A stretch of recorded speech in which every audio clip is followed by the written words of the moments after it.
Hey guys, what's up, c'est Ken Piche, enfin Ken Art, j'espère que vous allez bien. On se retrouve pour un nouveau tuto sur Photoshop. On me l'avait beaucoup demandé, donc c'était de savoir comment créer son propre logo. Donc je vais essayer de vous expliquer ça le mieux possible. Il y a déjà quelque chose à savoir, il y a plusieurs types de logos. Déjà on va commencer par ouvrir un nouveau document. Alors je suis repassé, j'ai mon nouvel ordinateur, donc je suis repassé en CS6, mais là j'ai voulu reprendre CS5 parce que c'est vraiment une version que j'ai toujours aimé. Donc voilà, je l'ai repris tout simplement. Alors, personnellement, moi je vais créer un 1920 par 1080 en 300 dpi, donc résolution de 300, fond blanc, 8 bits, tout ça. Vous connaissez un peu le topo. Et donc comme je disais, il y a plusieurs types de logos. Je vais déjà essayer de vous en montrer un. Par exemple, c'est donc le logo typographique. Donc vous allez prendre l'outil texte, vous allez cliquer donc dans votre fenêtre pour que ça crée un nouveau calque automatiquement de texte, et vous allez marquer par exemple je vais marquer par exemple Ken. Voilà, donc ce que vous faites maintenant, vous réglez votre taille, hein, ça je pense que vous savez faire, hein. Normalement c'est pas très compliqué. Oula, je suis peut-être un peu haut là. Voilà, on va prendre ça. J'ai pas réinstallé mes polices encore, donc je vais essayer de trouver ce que je peux en police. Il y en a qu'une que j'ai réinstallée, elle est là. Voilà, donc je vais prendre ça comme police. Donc par rapport à ces logos typographiques, il y a plusieurs façons. Donc soit vous faites juste un logo comme ça, donc après avec des modes de fusion, ce que vous voulez, hein, une incrustation en dégradé ou en couleur ou du satin, n'importe quoi, ce que vous voulez. Ou alors vous pouvez faire ça, mais en plus de ça vous pouvez par exemple, on va prendre l'outil plume. Voilà, on va prendre l'outil plume. Ce qu'on va faire, on va créer un nouveau calque. Excusez-moi pour le bruit de Facebook. On va créer un nouveau calque. On va venir se positionner ici, donc vraiment en haut à droite de la fin du N. On va faire un espèce d'arrondi en maintenant la touche la touche Shift, hein, et en se déplaçant sur le côté pour faire en sorte en fait que ici ça soit plus ou moins droit. Bon, moi ça ne l'est pas vraiment, mais vu de là en fait ça l'était, donc tant pis, ça ne l'est pas vraiment, mais on va faire avec. Voilà, après on va reprendre la touche ALT pour venir déplacer le bout à l'extrême gauche, et pour venir faire un autre arrondi. Enfin vous faites la forme que vous voulez, hein. Après on va faire des formes un peu aléatoires, et on va cliquer là et là. Voilà, donc on a cette forme là. On va dans tracer, et dans tracer on va cliquer sur le bouton complètement à gauche. Là c'est le fond qui va remplir le fond en fait du tracé. Voilà, et on va supprimer après notre tracé. Voilà, donc on a ça. Alors là vous me dites c'est bizarre, c'est moche, etc. Et ben après ce sera à vous d'adapter. Moi je l'ai fait vraiment vite fait comme ça, mais c'est à vous d'adapter après. Donc ce qu'on peut faire, c'est prendre l'outil lasso. Hop, supprimer. Oh, le mieux c'est de supprimer les espèces de dégradés là aussi, hein. Voilà, il y a des espèces de dégradés qui sont pas très bons à avoir. J'en ai effacé un peu trop là.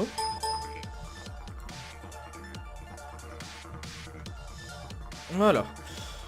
Voilà, donc déjà vous pouvez opérer ainsi à faire des formes. Moi je l'ai fait vraiment vite fait la forme, hein, mais après ça c'est vraiment à vous de gérer. Vous pouvez opérer ainsi en faisant des formes, donc n'importe quelle forme, ou alors après vous pouvez vraiment par exemple pour le N là, ce qu'on peut faire, alors attendez, hop. Voilà, ce qu'on peut faire pour le N, donc on recrée un nouveau calque. Ce qu'on va faire, c'est on va afficher les règles. Donc afficher les règles CTRL-R.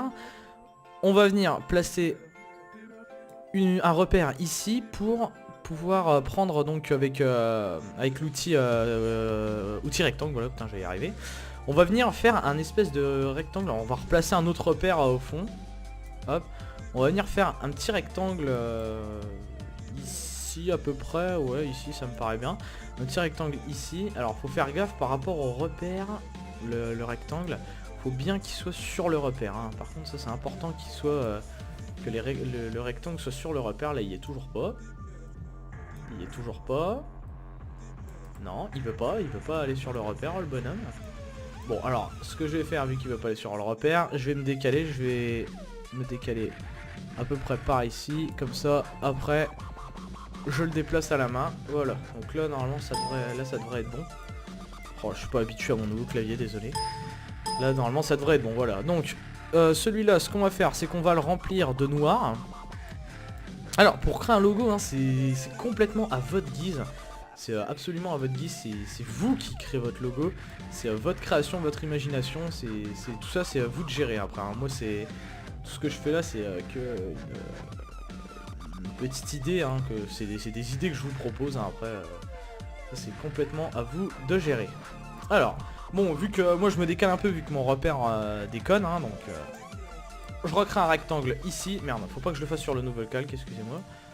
Oh, putain de clavier. Non. Voilà, je recrée un nouveau calque, je remplis de noir, et ce calque là, merde. Donc ce calque là, je le déplace, voilà. Je le déplace pour que le N en fait continue. Vous voyez, ah ça ressemble, oui là j'avais pas fait gaffe, ça ressemble un peu au logo Vans par exemple. Vous voyez, vous pouvez faire vos formes comme vous le voulez quoi, après vous pouvez faire vos formes comme vous le voulez. Ce que je vais faire, c'est que je vais fusionner je vais fusionner les deux calques là. Hop. Et je vais le fusionner avec celui d'en dessous, voilà. Donc là vous pouvez faire un clic droit et incrustation en dégradé. Moi c'est ce que je conseille personnellement. Alors déjà on va mettre un contour en 3 pixels, oui c'est bon. Et une incrustation en dégradé, par exemple on va mettre du bicolore avec des oranges différents. On va mettre un orange plutôt mangue, plutôt foncé, et un orange beaucoup plus clair, hein, qui tape limite dans le jaune. Voilà, et bah alors du coup je vais refoncer ce orange là.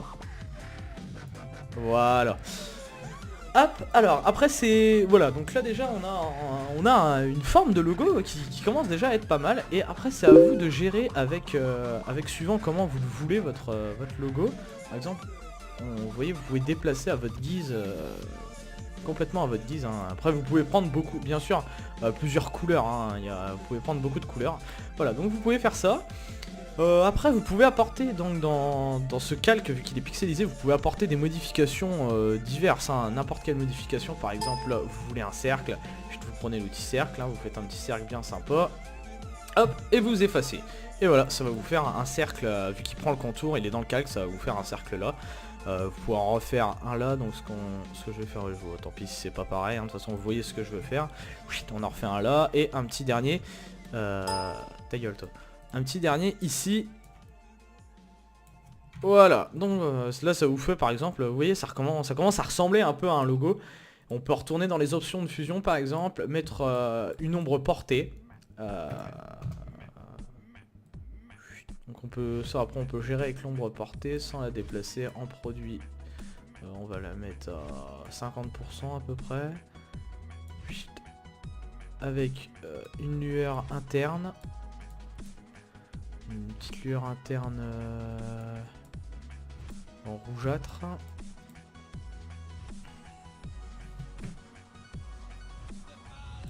Non pas rouge, non en rouge c'est trop spécial. J'essaie de trouver une couleur qui peut bien aller à un bleu comme ça peut. Je dis bien ça peut, hein, c'est pas forcé mais ça peut bien aller, donc vous l'augmentez un peu, réduit l'opacité. Voilà, bon voilà, vous pouvez déjà commencer par avoir des logos comme ça, hein. Vous pouvez prendre donc des logos typographiques. C'est une typo, vous apportez vos modifs après sur vos logos. Hein, vous le faites comme vous le sentez, après vous le faites absolument comme vous le sentez. Vous pouvez prendre par exemple l'outil forme personnalisée, voilà. Avec l'outil forme personnalisée, voilà, si vous voulez vraiment une forme spéciale, vous pouvez aussi gérer ici. Et donc oui bah pour les logos typographiques je pense que ce sera tout. Après c'est à vous vraiment à vous de gérer votre truc quoi, hein. C'est vraiment votre création là, hein. C'est vraiment votre création. Hop. Bon je fais mumuse un peu en attendant que je suis là-dessus là, parce que ça fait longtemps que j'ai pas touché, enfin longtemps, quelques jours j'ai pas touché à Photoshop, donc voilà. Voilà.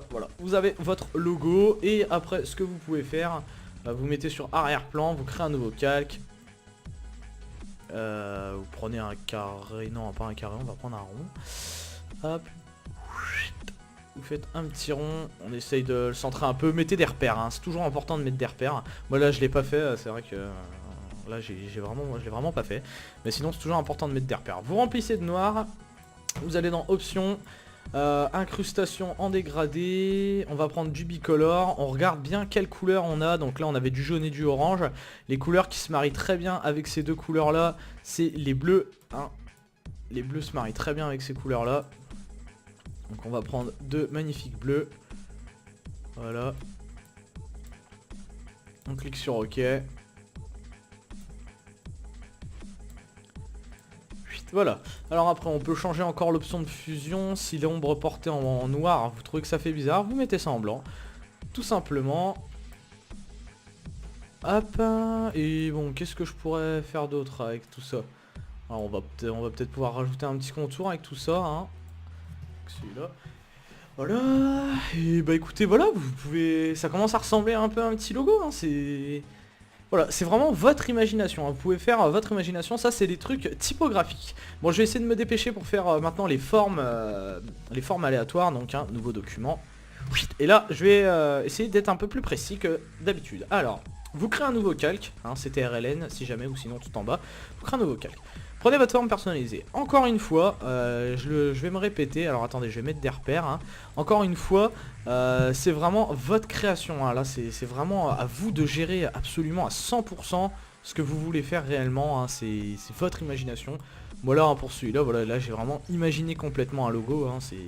D'ailleurs, ça rend pas trop mal, j'aime bien. Voilà.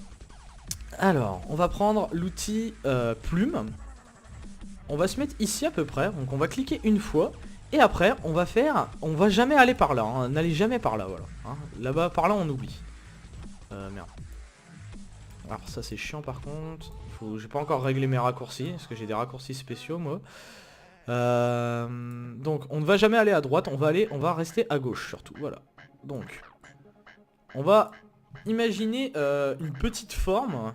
Alors, une forme, après, je sais pas ce que vous kiffez après au niveau des formes. Moi là je vais essayer vraiment d'imaginer une forme complètement aléatoire. Voilà. On a notre forme ici, on la referme. Voilà, donc là j'ai fait une petite forme tranquillou, complètement aléatoire. On retourne là-bas et on le remplit encore une fois de noir avec le bouton tout à gauche, hein, donc le fond, et on supprime notre tracé de travail, hein. Donc si vous n'avez pas tracé, si jamais vous allez dans fenêtre, tracé, hein, voilà. Une fois qu'on est là, on duplique notre calque, donc clic droit dupliquer, hein, ou CTRLV, CTRLC, CTRLV, ou même je crois CTRL... non je sais plus, il y a un raccourci pour la duplication, il faudra que je regarde. Vous allez dans édition, transformation, et là c'est toujours un problème avec les symétries axe horizontal et vertical, je sais jamais, il faudra que je me fasse une note un jour, je sais jamais c'est lequel. Alors horizontal, normalement ça serait comme ça, donc c'est celui-là. Voilà, ok, donc vous cliquez sur symétrie horizontale. Non mais ça c'est... va vraiment falloir que je me fasse un repère avec ça, c'est trop chiant. Voilà, donc vous faites symétrie horizontale et vous décalez de l'autre côté votre forme, voilà. Vous pouvez fusionner les deux. Hop, donc on va CTRLT la rapetissir en maintenant, donc la rapetissir en toujours au milieu, en maintenant donc Shift et ALT, hein, pour rapetissir aux extrémités, voilà. Faire ça. On va faire au-dessus, on va faire avec Shift et ALT encore, on va créer une sphère, comme ceci, on va la déplacer en hauteur en maintenant Shift, voilà. On va la remplir également de noir, voilà, et ce qu'on peut faire encore, et ben, ce serait de créer, deux autres petites sphères qui seront ici. Donc on va créer une petite sphère là, vous mettez vraiment à peu près, je dis bien à peu près, hein. On va mettre un repère, voilà, donc on crée une petite sphère ici, qu'on remplit de noir et qu'on duplique pour aller remettre de l'autre côté également. À peu près, elle devrait être à peu près ici. Voilà, et ben voilà, on a un nouveau logo qu'on va pouvoir personnaliser encore une fois 100% à notre guise, option de fusion. Incrustation en dégradé, moi c'est ce que je conseille ça beaucoup, l'incrustation en dégradé pour des logos, parce que ça peut vraiment rendre de belles choses. Et là bon, on va reprendre les mêmes couleurs que tout à l'heure, hein. On va pas se gêner, on va reprendre les mêmes couleurs que tout à l'heure. Donc un orange comme ça, avec un autre orange très clair, voire un peu jaune, voilà. Ok, on met un petit contour avec tout ça, On clique sur OK. Là, on fait clic droit, copier le style de calque. On prend ce calque là, on clique sur Shift et on va au calque tout en haut pour sélectionner tous les calques. Clic droit, coller le style de calque. Et voilà. Donc voilà, vous avez votre petit logo. Et par exemple, si vous voulez en mélanger un peu l'effet typographique avec ça, vous prenez par exemple donc mon texte là, je vais le prendre. Je vais le ramener ici. Je vais le baisser. Comme ceci, enfin là je vais l'augmenter comme ça, voilà.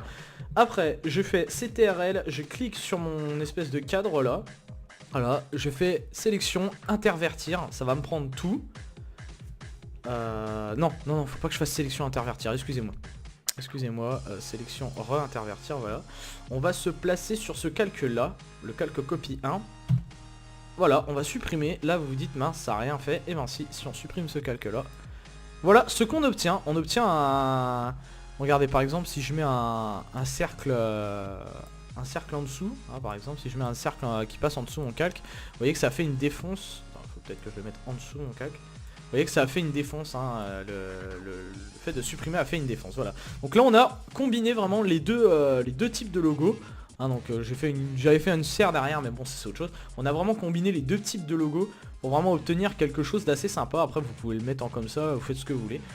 Mais là c'est quelque chose d'assez sympa. On peut encore une fois jouer par exemple avec une ombre interne. On met ça à 0.